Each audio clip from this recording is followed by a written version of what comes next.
All right, there we go. Welcome, everybody. Very nice to have you here. And today I'm going to share with you what I tried to share with you last week, but hopefully it will work this week. So and it's a very important topic, and this is something that I have not talked about in quite a long time, and I don't know why. Maybe I don't know why, but I think something that probably affects everybody, but I'll let you determine that for yourself. So here's the question. Do you ever struggle with your emotions? Do you ever have or do you have any chronic recurring symptoms that you have not been able to explain any other way? If so, then what I'm going to share with you today is likely something that can make an enormous difference in your life. And like many of the things that I share, this is something that needs to be put in, it needs to be worked with regularly. So if you just listen to this once, it could have a very positive impact on your life. But it's really something that when you work with this knowledge consistently, daily, that's when you're likely to see the real results. So what I'm going to share with you today is a model that could be helpful for you in terms of understanding emotions and the relationship of emotions to your experiences in life. And you don't have to accept what I'm telling you. That's totally optional. I'm just offering this model to you because I know that I've seen the benefits of working with this in my own life. I've also seen the benefits that others have received in their own lives from working with this model. So if you keep an open mind and you're willing just to try it on and try it out, then I think that you will find a lot of benefits from it. So have you ever thought about why you have emotions? I mean, it's kind of funny, isn't it, to have emotions? Like pretty much everybody has them, and emotions drive an enormous amount of our behavior. And yet, I think probably most of us have not really deeply questioned why we have them, what purpose they serve. And so I think that would be a good starting point, is just to take a look at why we have emotions and what our relationship with emotions is and what the results of that relationship are, and whether that's giving us good results or not. And so my proposal to you is, well, first of all, let's take a look. When I'm talking about emotions, I'm talking about something specific. And so, and this is just the model that I'm going to be presenting to you. So again, you might have a different understanding, and that's totally fine, but this is the model that I'm going to be presenting to you. So when I'm talking about emotions, I'm talking really about basically 4 categories. And we could even simplify that even more, and kind of just, well, I'll just give you 4 categories first. Okay, so that would be what I would call, and I'm just going to give them names. Okay, happiness, sadness, anger, fear. So those are the basic categories. Now, you might use other words to describe emotions, and that's, again, totally fine, but those are the words that I'm using to describe these categories for this model. Now, of course, you have many other feelings, right? We have an enormous number of words that we use to talk about different feelings. You might describe anger, not only in terms of anger, but you might say rage would be, a different category. But I would just say that I'm lumping that all together. So anger, fear, sadness, happiness. So those would be the emotions. And then we could have lots of other feelings, and those feelings we could think of those as emotions, but I would describe those as different. And so I'm really just focused on the emotions. Now, if you think about other types of experiences that we have, for example, hunger, or tiredness, or thirst, then probably, at least to me, the purpose of those is pretty clear, right? So if you experience hunger, it's probably because your body perceives that it needs some energy. Or if you're tired, it's probably because your body perceives that it needs some rest. So those kind of make sense. But then if you think about, well, why do you experience anger? What's the purpose? What's the value? What's the benefit to you of experiencing anger? Or what's the benefit of experiencing fear? I mean, if you notice, you probably react to those a lot, right? Like they probably drive your behavior, but why do they exist? And I think a lot of the time we just make assumptions about that. We haven't really considered it. And that may or may not work out well. So I'm going to propose some things to you. I'm going to propose that um, these emotions are really there as a primitive navigation system to help you with your survival. So it's basically just about survival. And again, this is just a model. You can like it, not like it, but it has utility. So I'm proposing that happiness is an emotion that is designed to move you to take action towards something that you perceive on an unconscious level increases your likelihood of survival. And anger and fear are emotions that are designed to cause you to take action in regard to something that you perceive reduces your likelihood of survival. And sadness is a little bit of an interesting one, and it's never been as clear to me as the others, but here's how I've come to understand it. I think sadness is really about causing you to take stock of what's really important for your survival.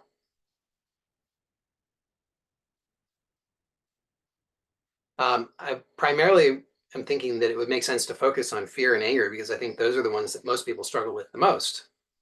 Although I suppose happiness could be a problem. Most people don't really perceive happiness as a problem. And but it is there's a lot of value in taking a look at that as well. And sadness, some people do struggle with sadness, but probably not nearly as much as fear and anger. So I think we'll focus primarily on fear and anger. So here's the thing: is that my understanding is, and I don't know if this is actually true, but I think that the majority of human babies at birth are typically only respond negatively to a few things. Like I've heard it said that it's like loud noises and falling are the two main negative things that provoke negative responses. And so it makes sense. Loud noises and falling both could be perceived as threats to one's survival. So it would make sense that kind of straight out of the womb, there would be this wired in response to perceive those and react with either fear or anger. But then over time, what happens is that we start to associate many other things as potentially being threats to our survival. So it's not just loud noises and falling, but then it could be particular expressions on a face. Could be particular movements. Could be certain numbers, right? Like you see a certain number in your bank account, and maybe that you're like, I'm not going to survive. That doesn't happen when you're newborn, of course. That comes over time, those associations. And the amazing thing is that there's no limitation to what could be associated as a potential threat. So it doesn't have to make logical sense. And this is why people get fearful and angry in response to an enormous diversity of stimuli. And it's not not everybody responds in the same way to the same things, right? So you could have a person could have a look on their face, an expression on their face, and some people would respond to that with anger. Some people would respond to that with empathy and love, right? So it's not that the expression itself has any inherent meaning. It's just that there is an association that's formed. And so a lot of the time, I think we're accustomed to just indulging our emotions, or we learn another strategy, which is to suppress our emotions. So a lot of the time, initially, we just indulge fear and anger. Makes sense, right? I mean, we don't really know any other way. So if we feel angry, then we hit or kick or bite or scream or something. And if we feel fearful, then we run away, or we pee our pants, or something like that, or hide, or freeze. So, however, over time we might learn that even that's not safe, right? Uh, so we get socialized so that if you're told, don't hit and kick, don't scream, don't bite, and if you act in that way, then guess what? Somebody bigger than you might behave in an angry way toward you, and then you realize, oh, okay, don't do that. Not safe. Not safe to express anger. Maybe not safe to express fear either, right? Like there are a lot of social situations in which it's not perceived as safe to express fear. You have to toughen up. So we learn to suppress. So initially, we just learn indulgence, and then over time, we learn suppression. And I'm sure there are times and places for both of those strategies. Well, let's take a step back. So I said that fear and anger are both responses to perceived threats to survival. But why would we have these two different responses? Why not just one? Why would there be both fear and anger? And here's what I'm going to propose to you. That anger is when you unconsciously perceive that there's a threat to your survival, and you believe there's a calculation that you might be able to overcome this. So anger is moving toward, right? Anger is it's aggressive. There's a moving toward something. So there's a sense that, okay, this is a threat, but I can overcome this. Whereas fear is, this is a threat, I cannot overcome this.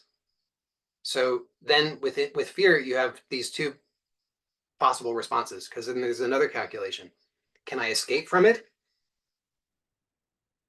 If so, I'm going to try and avoid it. If not, I'm going to freeze, because that's my best next bet. It's like play possum, because if you cannot outrun the predator, then freeze. It's from an evolutionary perspective, that's what has allowed survival, is if you cannot outrun the predator, freeze. So these are very primitive responses. There's a threat. If I can overcome it, I'll experience anger, if I think I could overcome it. And if I think I cannot overcome it, then I'm going to experience fear. And if I think that I can avoid it, I will attempt it. And if not, I'll freeze. So all of those could work short term, potentially, if you've correctly identified a threat, right? So there's a lot of conditions there. If you've correctly identified a threat, maybe short term, those strategies might work. However, a lot of the time what's happened is that we've registered threats that are not even real threats. And this is where it becomes problematic. So a lot of the time we're experiencing all of these emotions, these negative emotions, the fear and anger. in our lives. Somebody gives us a look, we get cut off in traffic. We don't have as much money as we think we should have. Um, we don't like the smell of the food, whatever. I mean, there's any number of things can happen, and it triggers in us this sense of there's a threat. And because most of us don't have not up to now had this understanding of this model that I'm presenting to you, we usually didn't know anything other than, well, I guess I can either indulge it or I can suppress it. That's all I've got. And a lot of the time, what's happened is, so the indulgence is bad. It's problematic if it's not a real threat, which most of the things are not real threats. This is why, like road rage is not helpful. If you didn't know that, then now hopefully you know. But like road rage is a real thing. Somebody cuts you off, and you can experience, if you've associated that as a threat, then you can feel this surge of anger. And if you don't know any other way of dealing with that, then other than indulgence, then you're going to act that out, and that could cause you a lot of problems. Even like you could end up killing somebody else. You could end up killing yourself um, by acting out or indulging that anger, because that's what the anger is there to do, right? The anger is there to overcome the threat. So there's a threat. So imagine that I'm being attacked, physically attacked. Somebody is trying to kill me. Anger could be useful potentially from an evolutionary perspective. It could be useful if I indulge that, because that could allow me to attack the attacker and maybe overcome them. It could save my life. This is not the only strategy, but from an evolutionary perspective, that has proven to be useful. But if somebody cuts me off in traffic, where's the actual threat? There is none. There's nobody trying to kill me. It was just, somebody wasn't paying attention. Somebody was just, um, you know, concerned with whatever they're doing, and they're not paying attention to me. They don't care or whatever, but nobody's trying to attack me. But if I'm perceiving that as a threat, then I'm experiencing the same anger as though somebody's trying to kill me. And if all I know how to do is to indulge that, then I'm going to act in really stupid ways, right? I'm going to, uh, do the stupid things that people do, right? Like I'm going to floor it, and I'm going to go and I'm going to cut them off, and I'm going to flip them the bird, and I'm going to, do all the stupid things, because all that I know to do is indulge. On the other hand, maybe I learned through some way or another that indulgence is not effective for me, that indulgence is actually dangerous. So maybe I learned when I was a kid, I would act out my anger, and then mom and dad would slap me, and I realized, okay, that's not working for me, so I have to do something different. Or maybe I didn't learn that until I got convicted of some crime related to indulging anger.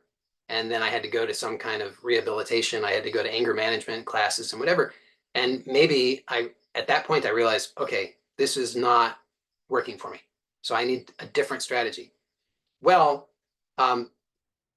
maybe that's in some ways an improvement if I then learn suppression, because suppression of anger could be better than indulgence of anger in many cases. However, it's not a great strategy either. So it may be an improvement over an indulgence, but the problem is that if all I know how to do is to suppress, then that becomes internalized. So now I've got this fire raging inside that's doing all that destruction inside of me.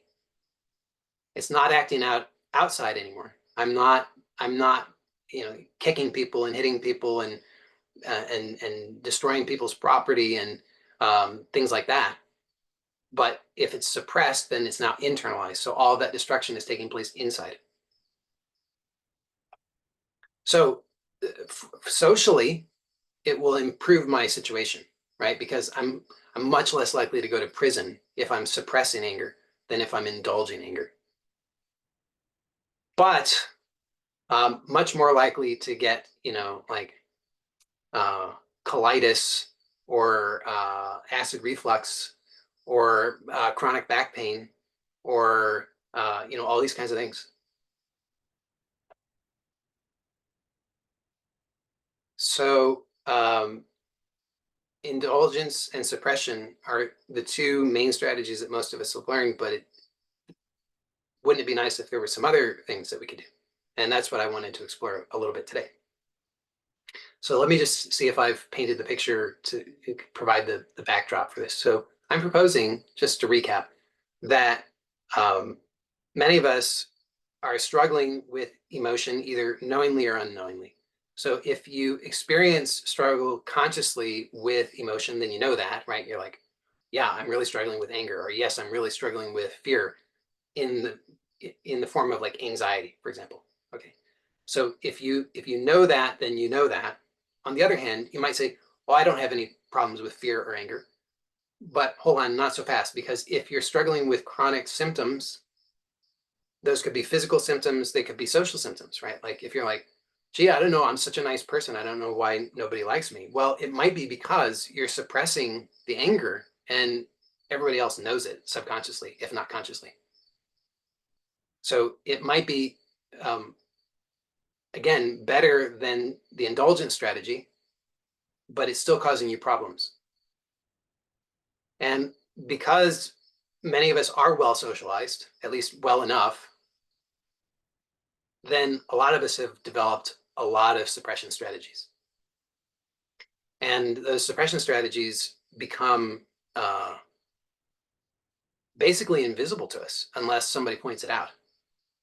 So we don't connect the dots and realize that what we're really dealing with are emotions. We think that it's something else. We think it's something psychological or physiological or whatever. We make up stories about it, and you can go to see specialists about it, and you can get all kinds of diagnoses about it.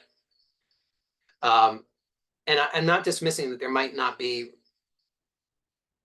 legitimate diagnoses of things, but what I am saying is that oftentimes there's an ignorance of the underlying emotional causes of things. And so it can be really powerful to recognize that actually a lot of the things that we're struggling with are really related to emotions because we have not learned about what emotions are, the purposes that they serve, how they work, what our relationship to them is, and importantly, that there might be other ways of relating to emotions other than merely indulgence and suppression. So hopefully that provides the backdrop to make sense of what I'm going to talk about next. So what I'd like to explore then is what are some other things that are available to us other than the indulgence and suppression.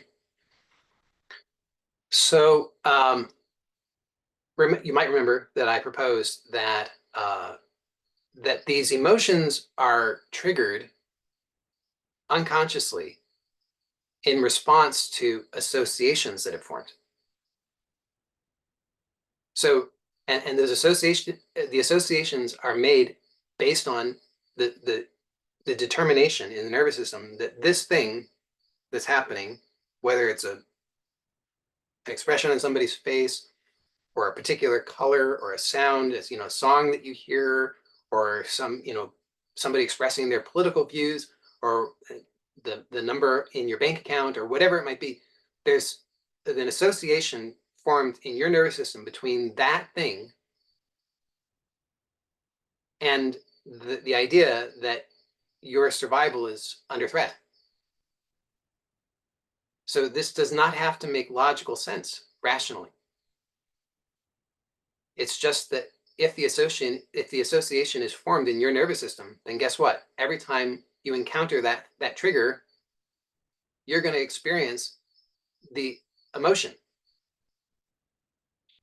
either consciously or unconsciously. So if all you know is indulgent strategies, then you will probably be conscious of the emotion. But if you have developed very thorough suppression strategies, then what can happen is you will not even register the emotion consciously because your nervous system is trying to protect you. Think about this. If you learned that indulging anger is dangerous, your nervous system is not going to allow you to know about the anger. Instead, your nervous system is going to automatically overlay your suppression strategy to protect you, which is great, except then you have all these symptoms and you don't know why you're having them.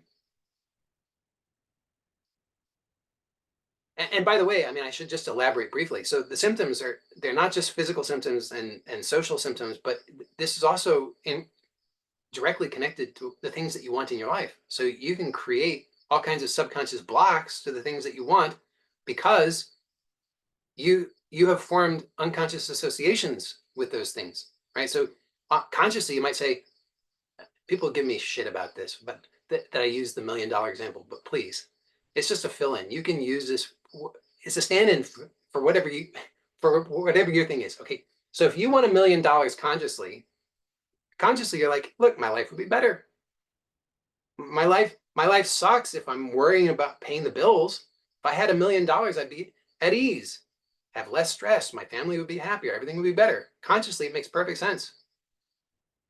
But if subconsciously you have associations with whatever you think you need in order to have the money, even including the money itself, guess what? Ain't gonna happen. And every time you try hard, you know what's gonna happen? You're gonna get sick. You're gonna get tired. You're gonna have an accident. Something's gonna happen every time, right? You'll make some progress. You get some money in the bank, and then something's gonna happen to make sure that you can't move forward on it because your subconscious is trying to protect you from the threat. So the emotions play an enormous role in everything in your life because, like I said, it's this very primitive system.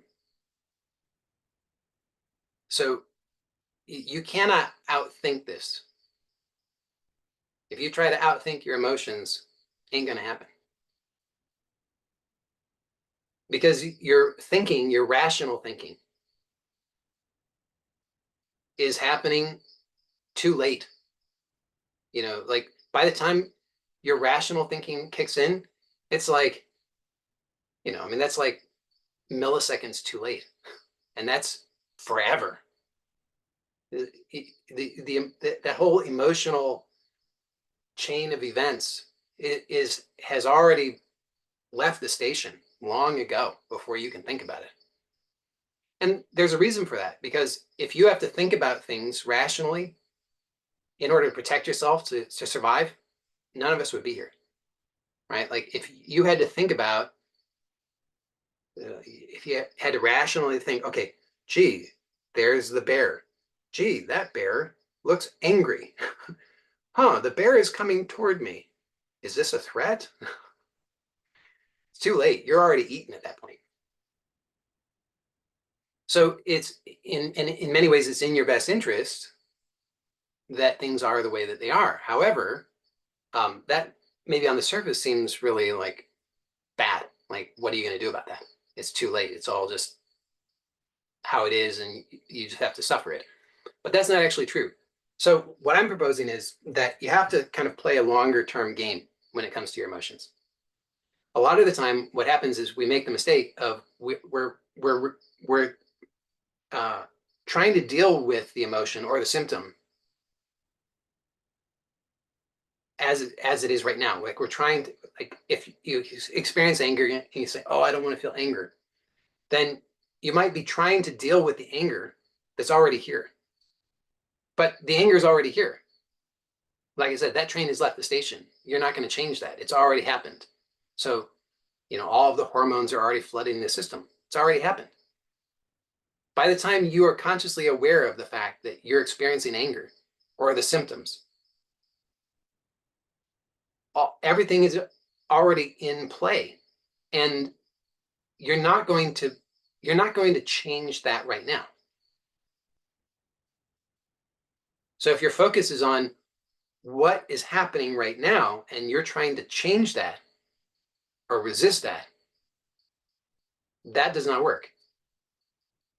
And I think this is where many of us get stuck, is we're so hyper focused on what's happening right now and reacting to it. And so we actually play right in to affirming that what's happening is correct. Okay, so I'll just explain how that makes sense. So if you're experiencing, so if you have an association that something is a threat, and it's like something stupid. It's not, let's say stupid, but if you see, like, the the little teacup dog, and your brain registers that this is a threat, right? Like, this is going to kill me. The teacup dog is not going to kill you, right? I mean, rationally, the teacup dog is not going to kill you. If you don't know what I'm talking about, I'm talking those tiny little dogs, the kinds of, like, people keep in their purses and things like that. So that dog is not going to kill you. But if your brain has made that association, then you're, as soon as you see the dog or think about the dog, then your body is flooded with all the hormones. So you're having that experience. It's just a little dog. It's just a tiny little dog. Just think little dog, tiny little dog that's harmless, couldn't hurt you. And so if you are trying to fight with that,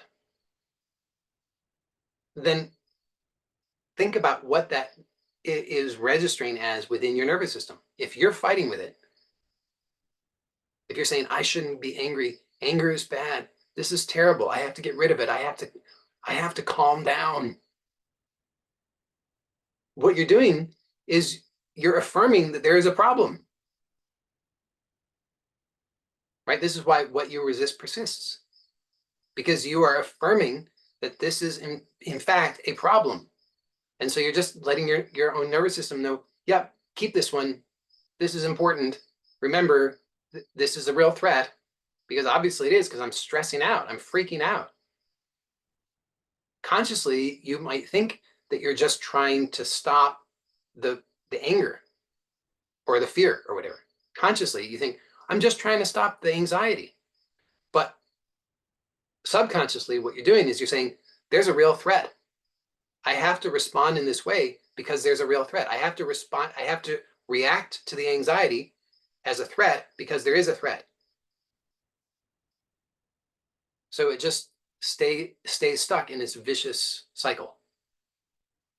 So you want to play a longer game, not a short-term game.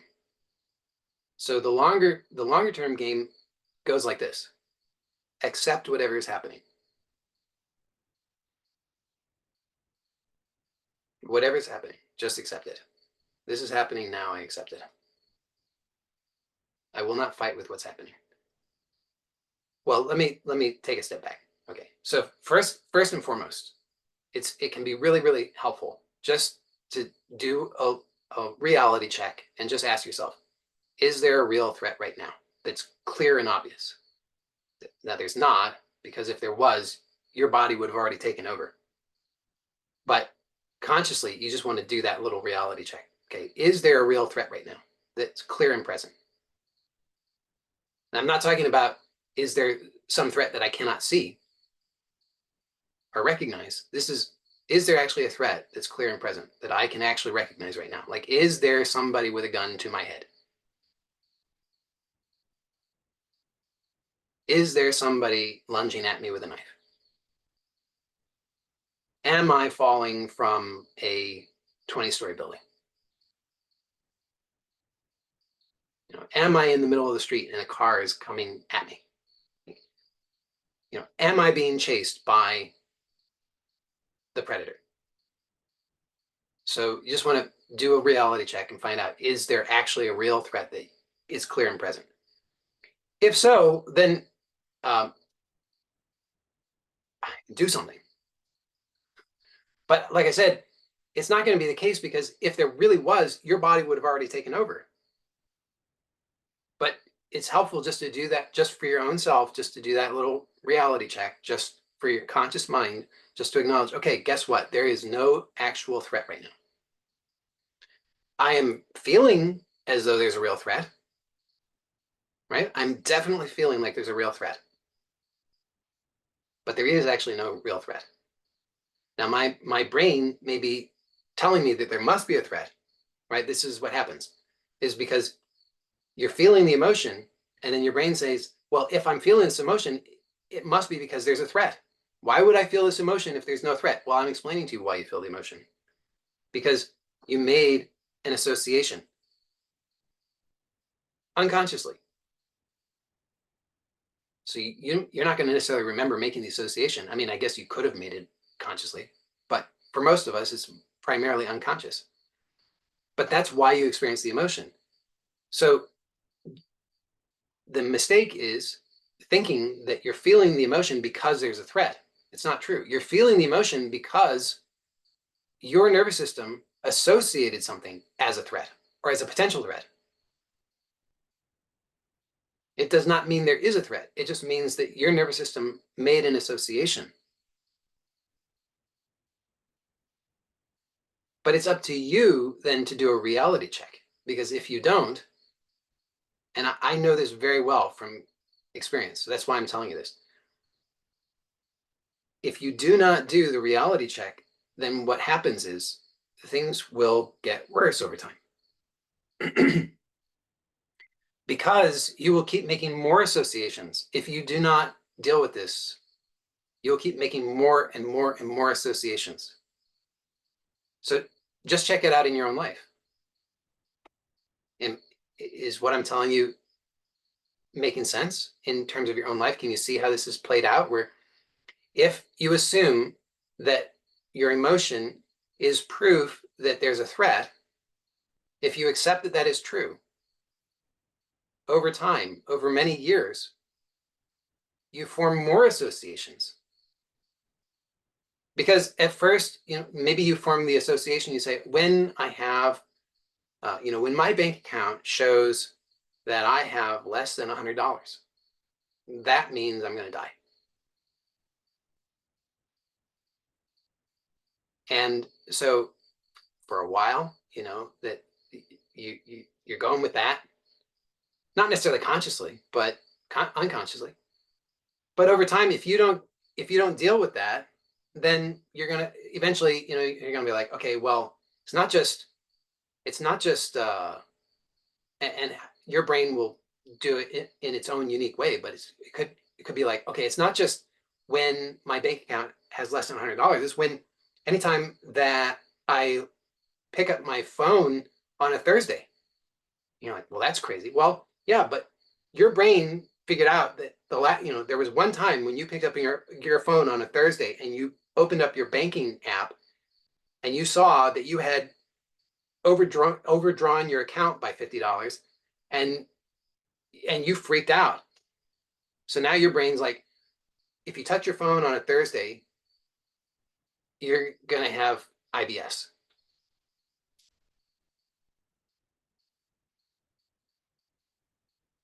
And your brain can get really, really creative, right? So it's like, be like, okay, well, my spouse, I found out my spouse was cheating on me on in the fall, and we were on vacation, and to see the leaves changing. Guess what? Leaves changing is now a threat. Not a real threat, but according to your brain. So over time, these things they can go even more and more and more and more. So understand that simply having the emotion does not mean that there's a threat. Having the emotion means that your brain made an association with something that's being triggered. And if you would like to have a different experience, it's up to you to play the long game and question this, right? So, number one, ask yourself, is there actually any real threat right now that I can clearly see? If not, then I'm going to choose to play the long game, right? So even though my brain is telling me there must be a threat, there must be, find it, I'm going to just acknowledge that there is no real threat. So I'm playing the long game. I am not going to fight with what's happening. So, second thing, become aware of your breathing, because your breathing is intimately connected with everything. So your breathing is intimately connected with your thinking, with your imagination, with everything. So become aware of your breathing. Now remember, you might not feel good. So this is not about forcing yourself to calm down. This is not about doing box breathing because you saw some YouTube video that says, the Navy SEALs do box breathing, and that it's not that. Okay, it's fine. I mean, time and place for all things, but that's not what I'm proposing. So it's not about trying to make yourself feel different than how you feel right now, because remember, your brain made an association that was triggered, that caused your body to be flooded with a bunch of hormones. That's why you're feeling what you're feeling right now. So what I'm proposing is the long game. It's not the short game. It's not about trying to instantly change how you're feeling. It's about accepting what you're feeling and just seeing it for what it is. Okay, so there's no real threat right now. Just do the reality check. And then I'm going to play the long game, become aware of your breathing, and just notice that as you're aware of your breathing, you can just start to notice all the things all the resistance, all the tension, all the stuff all the fighting and struggle that you're doing within yourself. Just by being aware of the breathing, you can allow yourself to let go of that stuff. Are you going to feel better? Maybe not. You might. I mean, I can't deny that it's a possibility, but you might not. So just remember, it's a long game. You are not concerned with how you're feeling right now. You might feel bad right now. Just be aware of your breathing and allow yourself to just continue to be aware of your breathing. And as you do that, you'll start to notice all the things that you're doing within yourself that you naturally will start to let go of. As a result, you might start to feel better. But again, you might not. And I know this can be a little bit crazy making because there's such a strong impulse to try and feel better right now. But if you can just accept how you're feeling and give up on this short-term game for right now, instead of insisting I have to feel better right now, I have to feel better right now, realize that the insistence I have to feel better right now creates more tension, which reinforces this vicious cycle, which keeps all of those associations going, adds more associations into the mix. So play the long game and just accept I'm feeling whatever I'm feeling. It's okay. There's no real threat. Just be aware of your breathing. As you're aware of your breathing, you will notice that you're doing all kinds of things that you can start to let go of. Now, in addition to this, I can propose a few things. So, if you can recognize that the emotion that you're experiencing is fear, then understand that fear is it is and away from strategy. Okay, so fear is about getting away from something. It's about avoiding. So there's a perception of threat, and fear is I have to avoid the threat because I can't overcome it. So only after you've done the first steps, there will come a point when, if you can recognize that what it is fear, like if you would call what you're experiencing anxiety, that's fear, clearly. Okay. So in that case, ask yourself this question: what do I want instead?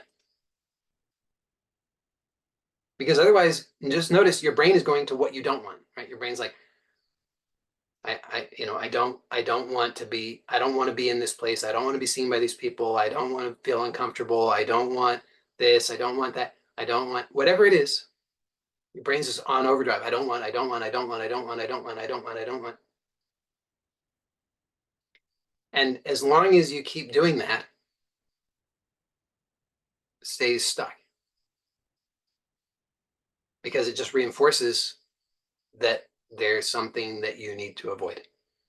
So ask yourself, what do I want instead? And then ask yourself, what is something that I could do to begin to move in that direction of what I want?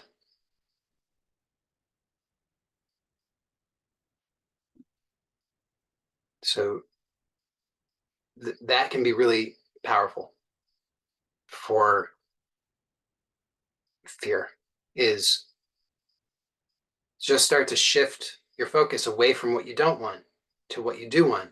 And then just ask yourself, what are some things that I could actually start to do now to move in the direction of what I want? Now, I do not recognize trying to, I do not recognize, I do not recommend trying to force yourself to take those steps, but rather ask yourself, you just want to start to shift your focus in the direction of what you want instead. And then find out, what are some things that I could start to do to move in that direction?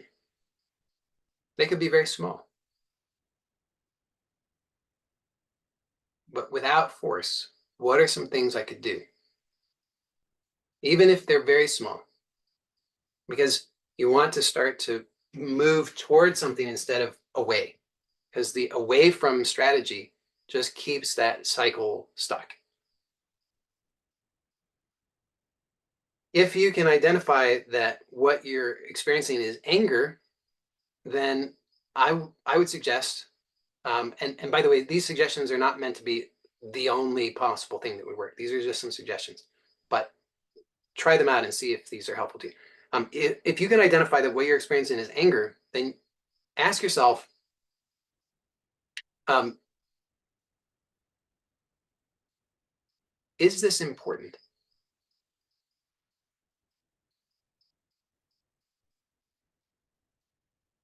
Or you could ask yourself, what do I want through this that's even more important?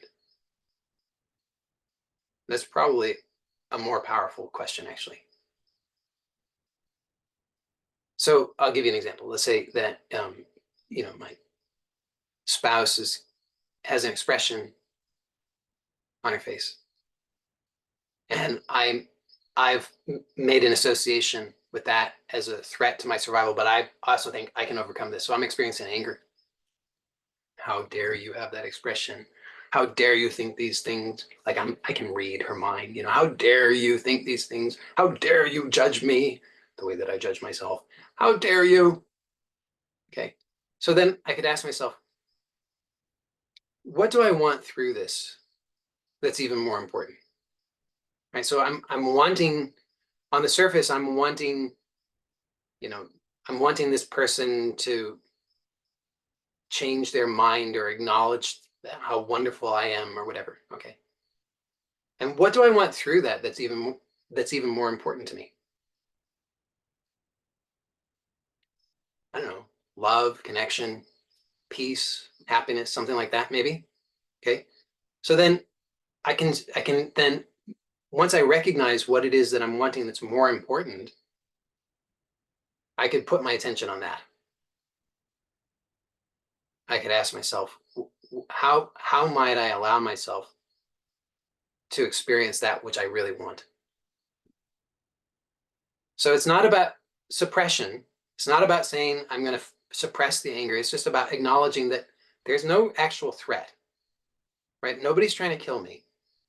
I've I've made an association where I linked something that's happening as a threat, but it's not actually a threat. What I I'm perceiving this as a threat that I could overcome. So I'm experiencing anger, which creates this aggressive tendency. And I can acknowledge that, but I could actually recognize, what is it that I'm wanting through this movement? What's the outcome that I really want here?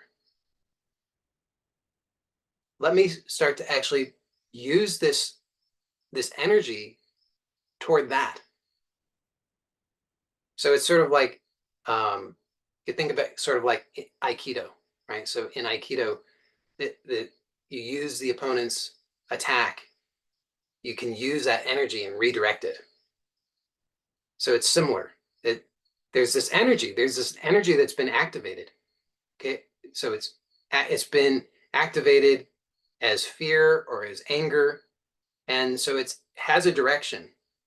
But I can pause, I can slow down, I can recognize that there's no real threat. So I have this space to respond consciously to what's happening.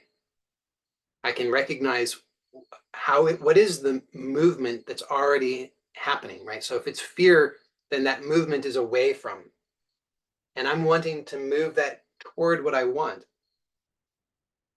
If the movement is anger, it's this aggression toward something, I want to move that toward what I really want, instead of this short-term thing of like, how dare you, I'm going to prove to you that I'm right. I want to move that, redirect it toward what I really want. So it's not a suppression of the energy. It's actually freeing up that energy and redirecting it toward what it is that I really want. Um, that's all I got, really. That's just an introduction to this. Like I said from the beginning, this is not something that you're going to hear it and then it's likely to change everything overnight.